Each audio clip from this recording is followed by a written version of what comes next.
الذي لا يأتيه الباطل من بين يديه ولا من خلفه تنزيل من حكيم حميد.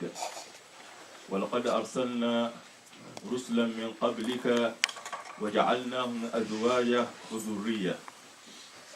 وأشهد أن محمدا عبده ورسوله القائل في سنته أتزوج النساء فمن راغب عن سنتي فليس مني. وصلوات الله وسلامه عليه وعلى أهل بيته الطيبين الطاهرين وعلى أصحابه الكرام الغر الميامين العلماء العباد وعلى التابعين لهم بإحسان إلى يوم القيامة. يا أيها الذين آمنوا اتقوا الله حق تقاته ولا تموتن إلا وأنتم مسلمون.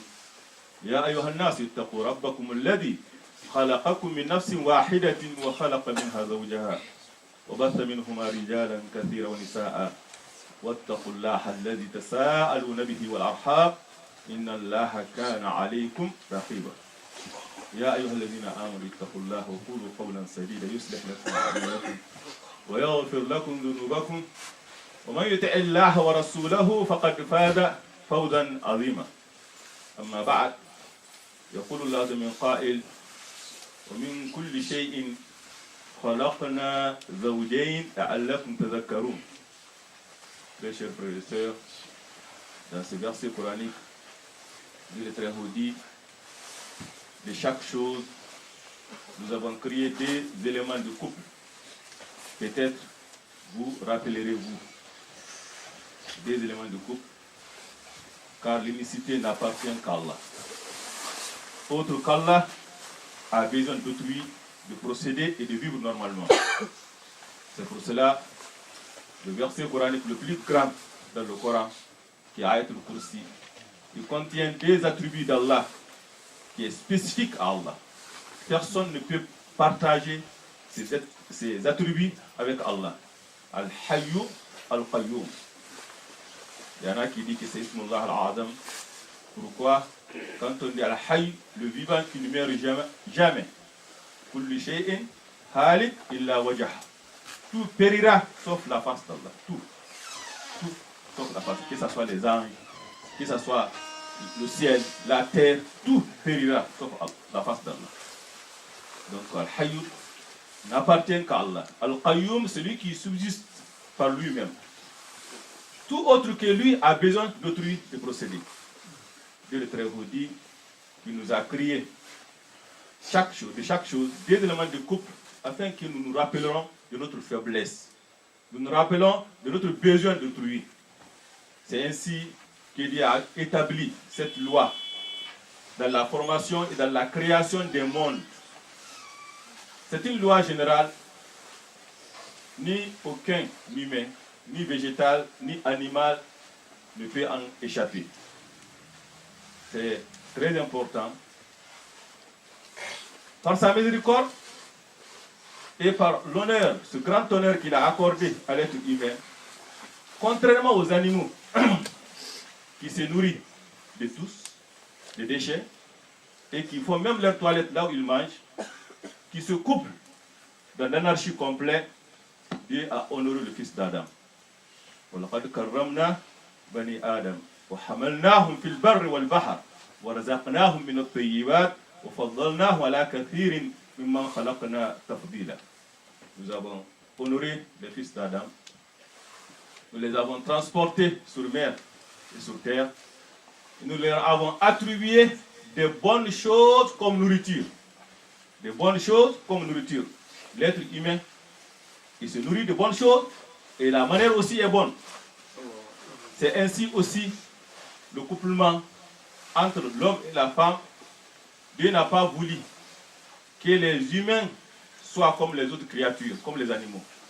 Non, il n'a pas fait que de laisser leur instinct agir inconsciemment et laisser la relation mâle et femelle dans un désordre sans norme. Non, au contraire, il a posé le régime qui préserve, qui garantit à l'homme sa souveraineté il protège son honneur et préserve sa dignité. Il préserve aussi sa progéniture, ça vient d'un halal. C'est ça, c'est donc le mariage, alhamdulillah, c'est un grand honneur que Dieu a accordé à l'être humain. Celui qui se procure, celui qui se marie, alors il a vraiment servi de quelque chose qui est très grand que Allah nous a accordé. Le mariage, c'est une source de repos pour l'être humain. Dieu le Très-Haut dit, وَمِنْ آيَاتِهِ أَنْ خَلَقَ لَكُم مِّنْ أَنفُسِكُمْ أَزْوَاجًا لِتَسْكُنُوا إِلَيْهَا وَجَعَلَ بَيْنَكُمْ مَوَدَّةً وَرَحْمَةً إِنَّ فِي ذَلِكَ لَآيَاتٍ لِقَوْمٍ يَتَفَكَّرُونَ. Parmi ces merveilles, il a créé de vous et pour vous des épouses afin que vous viviez en tranquillité en elle. J'ai regardé, j'ai jeté un coup d'œil sur l'Institut de la statistique du Québec. J'ai trouvé cette phrase qui est très étonnante, qui dit que la vie, la longévité, le taux de mortalité chez les mariés est inférieur à celui des non-mariés. Que les gens mariés arrivent à allonger leur expérience de vie de 4 ans et diminuer leur probabilité d'être malade de 35%. Quand Dieu le Très-Haut dit que c'est dans ça qu'on a l'istiqrar, donc tout ce qui parle des problèmes qu'on peut avoir dans le mariage, la réalité nous dit non, que c'est dans le mariage qu'on a la tranquillité, le mariage qu'on a le bonheur. C'est dans le mariage aussi que Dieu préserve le noyau de la famille. On sait bien, c'est l'instinct de la maternité et cette compassion de la paternité, comment il l'entoure. Ça c'est dans le mariage. Wallahu ja'ala lakum min anfusikum azwaja wa ja'ala lakum min azwajikum banina wa hafada wa razaqakum min at-tayyibat. Ici aussi il dit wa razaqakum min at-tayyibat. Afa bil ba'til yu'minun wa bi ni'mati llahum yakfurun. Dieu vous a fait à partir de vous-même des épouses. À partir de vos épouses, il vous a donné des enfants et des petits-enfants. C'est ainsi le mariage. Donc, et dans ces statistiques aussi, j'ai trouvé qu'il dit que c'est un pilier, un moyen qui préserve la dignité des enfants, c'est-à-dire l'épanouissement des enfants, ça favorise leur épanouissement. Donc c'est très important que le mariage est quelque chose qui est très, très important. C'est pour cela que Dieu le Très-Haut a fait du mariage Sunnatul Rusul. Sunnatul Rusul. Dieu le Très-Haut dit, nous avons créé avant toi, nous avons envoyé avant toi des messagers et nous les avons attribués des enfants et des épouses. Et le prophète sallallahu alayhi wa sallam, un jour, 3 personnes se présentent chez lui pour s'acquérir. Comment il adore chez lui. Quand on les a informés, ils ont trouvé ça très simple. L'autre dit, quant à moi, je jeûne tous les jours. L'autre dit, je prie toutes les nuits. L'autre dit, je m'abstiens des femmes. Quand le messager d'Allah est venu, il dit, c'est vous et vous qui avez dit telle et telle chose. Quant à moi, je prie. Je suis le plus pieux parmi vous. Je suis la personne qui craint Allah plus parmi vous. Mais je dors certains temps et je prie d'autres nuits. Je jeûne certains jours et je mange d'autres jours. Et je me marie. Quiconque refuse ma tradition n'en fait pas partir. Ne m'en fait pas partir. Donc, le mariage, c'est Sunnat Rasul que le musulman, alhamdulillah, vraiment doit se marier. Il est très important. C'est pour cela, un savant religieux qui ne s'est pas marié et qui consacrait toute sa vie à l'adoration d'Allah dans la mosquée, il enseignait les gens, il priait, il donnait des prêches. Une personne lui dit alors,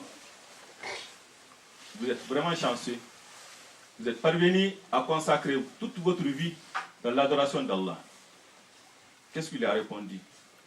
Il dit un souci seulement, causé par l'un de tes maisonniers, est meilleur à tout ce dont je suis parvenu. Tout ce que moi j'ai accompli durant ma vie, toi, le petit souci seulement que tu peux avoir de ton enfant ou de ton épouse et que tu endures, la récompense, cela est meilleur que tout ce que moi j'ai eu. Pourquoi? Parce que le mariage, c'est par le mariage qu'on complète la moitié de notre religion.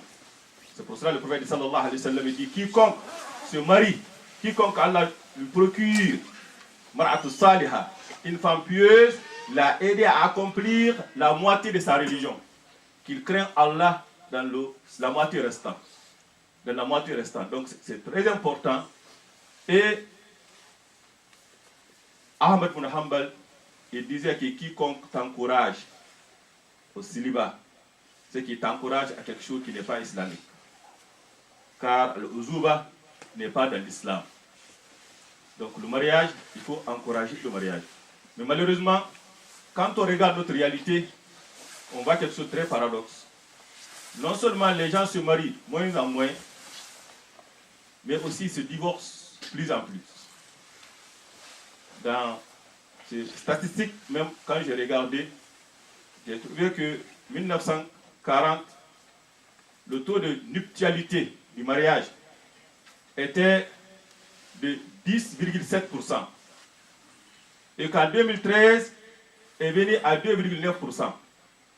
Donc, de 11% à 3%, à 3 pour 1000. C'est-à-dire 1000 personnes habitants, à leur époque, ça c'est au Québec, c'était 11 personnes. Et en 2013, c'est revenu à 3. Quant à la divorcialité, c'était de 8,8% en 1969. Et en 2005, est revenu à 51%. Et actuellement, il parle de 60 jusqu'à 70%.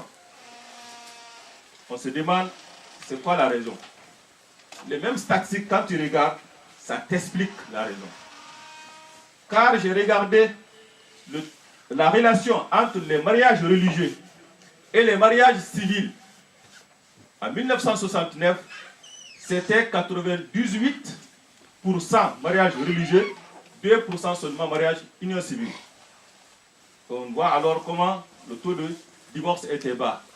Et 2013, ça a changé considérablement.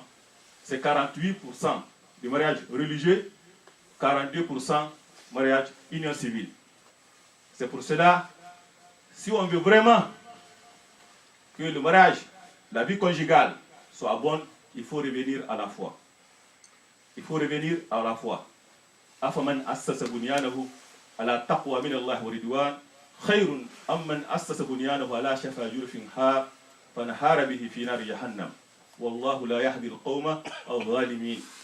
Celui qui place son édifice sur la piété et l'agrément d'Allah n'est pas comme celui qui le place dans ce qui est satanique. Si la piété n'est pas dans la maison, n'est pas dans le cœur, c'est le Satan qui s'installe. On sait très bien ce que Satan veut de nous. وَاتَّبَعُوا مَا تَتْلُو الشَّيَاطِينُ عَلَى مُلْكِ سُلَيْمَانَ وَمَا كَفَرَ سُلَيْمَانَ وَلَكِنَّ الشَّيَاطِينَ كَفَرُوا يُعَلِّمُونَ النَّاسَ السِّحْرَ وَمَا أُنزِلَ عَلَى الْمَلَكَيْنِ بِبَابِلَ وَهَارُوتَ وَمَا يُعَلِّمَانِ مِنْ أَحَدٍ حَتَّى يَقُولَا إِنَّمَا نَحْنُ فِتْنَةٌ فَلَا تَكْفُرْ فَيَتَعَلَّمُونَ مِنْهُمَا مَا يُفَرِّقُونَ بِهِ بين المرء وزوجه. Dans ces versets coraniques, on le voit très bien que l'œuvre satanique, l'objectif de Satan, c'est de vraiment séparer l'homme de son épouse.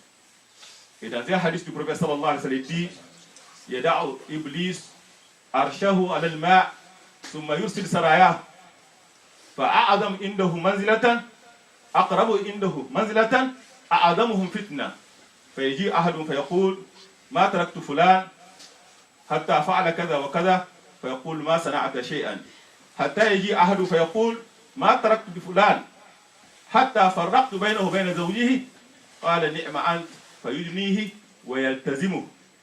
Satan il place son trône sur la mer, il envoie ses soldats à l'assaut.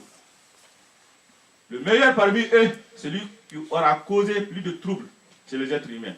Tentation. l'un d'eux viendra, j'étais auprès de telle personne, il a commis tel péché, ça peut être n'importe quel péché. N'importe quel péché. Ça peut être du meurtre, ça peut être du vol, ça peut être de la fornication, il dira que tu n'as absolument rien fait.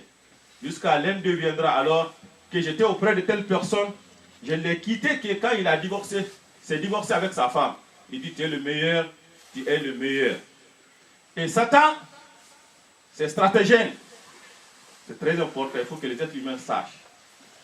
Ash-shaytanu ya'idukumul faqra wa ya'murukum bil fahsha wallahu ya'idukum maghfiratan minhu wa fadla wallahu wasi'un alim. Yu'ti al-hikmata man yasha wa man yu'ta al-hikmata faqad utiya khayran kathira wa ma yadhakkar illa ulul albab. Satan vous fait craindre l'indigence, la pauvreté. Et il vous ordonne la débauche, la turpitude. Et souvent, la raison pourquoi les gens ne se marient pas, j'ai peur de la pauvreté. Comment assurer le ménage? Comment subvenir aux besoins de la famille? Souvent, les gens évoquent ça. Et c'est l'œuvre de Satan. C'est l'œuvre de Satan. Dieu le Très-Haut dit Wankihul ayama minkum wasalihina min ibadikum wa imaikum in yakunu fuqara yughnihimullahu min fadlihi wallahu wasi'un alim. C'est les mêmes attributs qu'il finit avec. Il dit mariez vos célibataires, les célibataires d'entre vous, mariez les gens de bien, des esclaves, hommes et femmes. S'ils sont besognés, Allah les rendra riches par sa grâce. C'est pour cela un savant religieux dit il dit attendez-vous au moyen de la richesse en se mariant. Dans un hadith du prophète sallallahu alayhi wa sallam, يقول حق على الله ثلاثة حق على الله عونهن. Il y a 3 personnes, Dieu se donne l'obligation de les aider. Al-Mukatab alladhi yuridu al-ada. Un homme affranchi qui doit payer son terme. Dieu se donne le devoir de l'aider, car Dieu veut de nous libres. Et Al-Mutazawwij alladhi yuridu al-afaf. La personne qui se marie pour garder sa chasteté, Dieu se donne le devoir pour l'aider. Et Al-Mujahid fi sabilillah. Donc c'est très important que nous sachions que c'est Dieu qui aide. C'est pour cela Ibn Sirin, il demanda à son enfant chaque fois, pourquoi ne te maries-tu pas? Pourquoi ne te maries-tu pas? L'enfant s'est plaigné à un érudit. Cette personne a parlé ça à son père l'a dit, celui qui a donné à l'oiseau dans le ciel sa subsistance, c'est lui qui t'accordera ta subsistance. Donc c'est très important. On ne dit pas de se marier dans le vide, mais oui, mais on arrive à deuxième point qui est l'œuvre de Satan. Voilà, tubadhiru tabdhira. Innal mubadhirin kanu ikhwana shayatin wa kana shaytanu li rabbih kafura. Ne dépense pas indûment, car les gaspilleurs sont des frères du diable. Quand on parle de la pauvreté, ce n'est pas la pauvreté chez beaucoup de gens, ce n'est pas une pauvreté réelle. C'est parce que le gaspillage est là, l'extravagance, vantardise est là, m'as-tu vu, veut se faire voir. C'est ce qui empêche beaucoup de gens de se marier. Il veut que mon mariage, mon repas de noces soit le meilleur du quartier. La façon, ma maison soit telle chose. C'est ce qui empêche beaucoup de gens de se marier. Alors, Satan, il encourage les gens à gaspiller. Et ce gaspillage-là aussi crée beaucoup de problèmes dans le ménage. Pourquoi nous disons ça? On parle ici des achats compulsifs, comme on dit actuellement. Des gens qui veulent tout acheter, tout changer. Et la fin d'année vient, d'autres personnes vont regarder leur salon, il faut changer. Les fauteuils, tout va bien, mais il faut changer. Donc on harcèle le mari constamment à dépenser indûment. Et souvent ça crée des problèmes. Donc Satan, ça fait partie de l'œuvre de Satan, qui pousse les gens à gaspiller indûment. Donc c'est très important que nous soyons vigilants, aux stratagèmes de Satan, de ne pas nous lancer dans les erreurs. أقول قولي هذا واستغفر الله لي ولكم فاستغفروه غفور رحيم.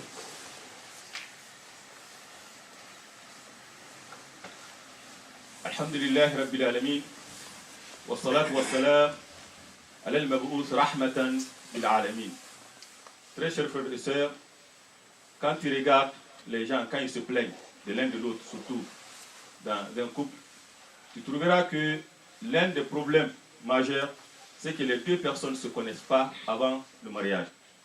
L'islam demande de connaître l'autre personne, c'est très important. Quand on regarde le mariage du prophète sallallahu alayhi wa sallam avec Salama, quand il lui a envoyé quelqu'un pour demander sa main, qu'est-ce qu'il lui a dit? Il dit, je suis une femme jalouse, je suis âgée et j'ai des enfants en charge. Donc c'est sa réalité qu'il a parlé au prophète sallallahu alayhi wa sallam. Et le prophète sallallahu alayhi wa sallam lui a dit, alors, la vieillesse, j'en souffre comme vous, comme toi. Tes enfants, c'est ma famille. Et quant à la jalousie, je vais prier à Allah qu'il vraiment enlève ça de votre cœur. Mais quand je dis ça aussi, il y a des exagérations aussi chez beaucoup de gens. Quand il s'agit quel est l'homme idéal ou la femme idéale, ça aussi, ça empêche beaucoup de gens à se marier. Il y a des femmes qui nagent dans la fiction. Dans la fiction, ils croient que la vie conjugale, c'est un long fleuve tranquille, qui n'a pas d'embouche, alors que c'est comme une réalité. C'est la réalité de la vie. Il y a des hauts, il y a des bas. Il y a des hauts, il y a des bas. Donc c'est très important que la personne soit réalistique. Qu'il sache que dans la vie commune, n'est pas facile, n'est pas aussi, c'est pas tout à fait facile. Qu'il y a certains moments, il peut y avoir haut, et à certains moments aussi, il peut y avoir des bas. Des hommes aussi qui cherchent des caractéristiques qu'on ne trouve pas chez une femme dans ce bas monde. Comme un savoir religieux dit, c'est Hurul In que certains gens cherchent dans ce bas monde. Parce que quand on respecte certains caractères ou certains comportements d'une personne qui ne peut pas vraiment atteindre, on s'attend alors d'avoir des problèmes avec. Une personne écrivit une lettre à un érudit pour lui demander de chercher une femme. Qu'est-ce qu'il lui dit? Je vis une femme jeune, très belle, qui est douce, qui est gentille, qui est généreuse, qui a beaucoup d'argent et qui donne tout son argent à son mari après le mariage et qui l'obéit correctement. C'est des choses paradoxes. Le monsieur lui dit, si j'en trouve cette femme, tu le trouveras mon épouse. Ce n'est pas quelque chose qui va te libérer. Donc c'est très très important d'être réalistique, de ne pas chercher quelque chose qui n'en trouve pas. Et les personnes, quand ils parlent des autres, ils donnent des qualités, des caractéristiques, c'est incroyable. Ils sont très exigeants avec les autres. Mais quand il s'agit d'eux-mêmes, non, c'est pas ça. Donc en islam, alhamdulillah, la vie conjugale est basée sur la miséricorde réciproque, est basée sur l'entente et l'entraide. C'est très important. Nous l'avons dit la semaine dernière que le défaut le plus grave dans la vie commune, c'est l'égoïsme. C'est l'égoïsme. Quand la personne ne pense que lui seulement. Et malheureusement, ce que nous voyons que beaucoup de problèmes viennent où? Le matérialisme. Le problème d'argent. Et ce problème d'argent, quand on regarde globalement, il faut vraiment s'en passer de tout ça. Pourquoi? Parce que tout ce que la personne dépense dans sa famille est considéré comme une aumône. Comme une aumône. Que trois personnes qui avaient les mêmes montants, l'autre dépense dans la santé d'Allah, l'autre pour sa famille, l'autre pour djihad, celui qui a dépensé vraiment pour sa famille, s'ils ont tous besoin, ils ont tous besoin. Je ne dis pas à une personne que ta famille a tout ce qu'il faut et le santé d'Allah, on a besoin, où il y a des pauvres qui meurent de faim. Non, je ne parle pas de ça. Je parle des besoins, se trouvent sur ces trois personnes-là, ces trois catégories. La personne qui a dépensé pour sa femme, pour son épouse, le prophète sallallahu alayhi wa sallam, khayrukum indallah, khayrukum li nisa'ihi, wa ana khayrukum li ahli. Il dit, meilleur d'entre vous, celui qui est meilleur pour ses épouses, et je suis le meilleur pour mon épouse. Et le prophète sallallahu alayhi wa sallam, quand on regarde les sahabiyat, on parle ici Aïcha radiyallahu anha. Le prophète sallallahu alayhi wa sallam, dans un hadith, il dit, Bashir Khadija, bi baytin min qasabin fil jannah, la saqaba fihi wa la nasab. Il dit, apporte à Khadija une bonne nouvelle, une maison faite de perles creuses au sein du paradis qui n'a pas ni fatigue ni gêne. Pourquoi? Il a été cette source pour son mari. d'être une source de tranquillité, une source de quiétude pour son mari. C'est ainsi que la femme doit être. On parle ici Umm Sulaym, que le prophète sallallahu alayhi wa sallam dit, je rentrais au paradis, j'ai entendu un bruit, je me demande quelle est la nature de ce bruit, il dit c'est Umm Sulaym. Et Umm Sulaym, alhamdulillah, on voit comment il a fait pour son mari Abu Talha. Donc c'est ça l'islam. L'islam c'est entraide, c'est la miséricorde, c'est se donner la main et pas pour se entre-déchirer à cause d'argent. C'est entre-déchirer à cause d'argent. Ça fait vraiment mal. Quand j'ai demandé l'un de nos frères qui nous dit que le taux de divorce, on parlait du taux de divorce de 51 à 67% au Québec, il dit chez les immigrés, c'est 65 jusqu'à 80%. Quand on regarde même ceux qui ont la difficulté dans leur ménage, c'est plus que ça. Parce qu'on n'est pas tolérant envers l'autre. On a complètement changé, on a oublié nos vertus, nos principes. Pourquoi nous mettons l'accent sur ça? Nous mettons l'accent sur ça, que les enfants qui sont entre nous ici, on ne peut pas prendre soin d'eux si les deux ne s'entendent pas. Si les deux ne s'entendent pas. Et le Satan, il sait très bien comment atteindre l'être humain. Il passe impérativement par cette relation.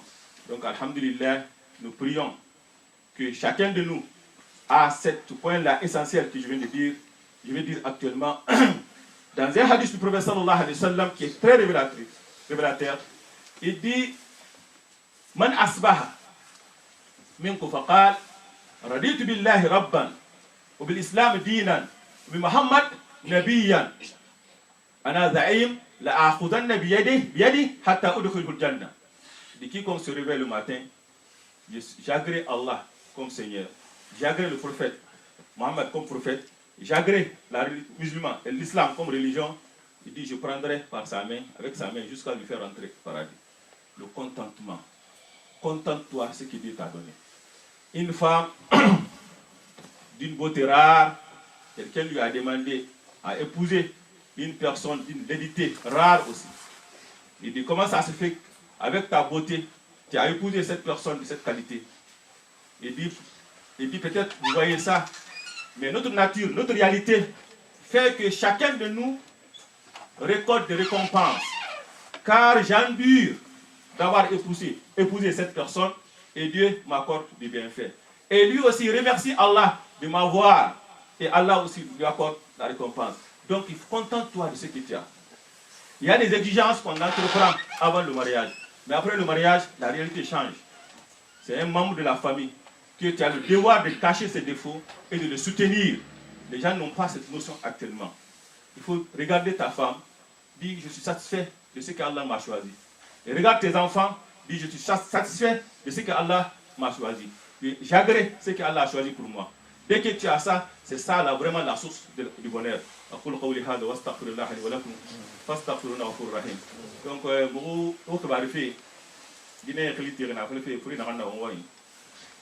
conférence là-bas, donc mo bi mo ko ba bi nga kata nali awa lebi de fom fanana on ka wala ka furi ala ka barke ba ala ko mali ala ka hagal fa fi bilma ربنا تقبل منا انك انت السميع العليم وتب علينا يا مولانا التواب الرحيم اللهم اهدنا فيما هديت وعافنا فيما عافيت وتولنا فيما توليت وبارك لنا فيما اعطيت واصرف عنا السوء ما قضيت اللهم انك تقضي ولا يقضى عليك اللهم لا يذل ما حديت ولا يذل ما عاديت اليك الخير كله يا رب العالمين الرحيم اللهم اقسم لنا من خشيتك ما تحول بها بين معاصيك ومن طاعتك ما تبلغنا به جنتك من اليقين ما تحول به علينا مصائب الدنيا ومتعنا باسماعنا وازواجنا وذريتنا ابدا ما بقيتنا اللهم الف بين قلوبنا واصلح ذات بيننا اللهم اصلح اولادنا وازواجنا واجعلهم قرة عين لنا واجعلنا للمتقين اماما الى الصلاه يرحمكم الله. الله أكبر الله أكبر أشهد أن لا إله إلا الله أشهد أن محمدا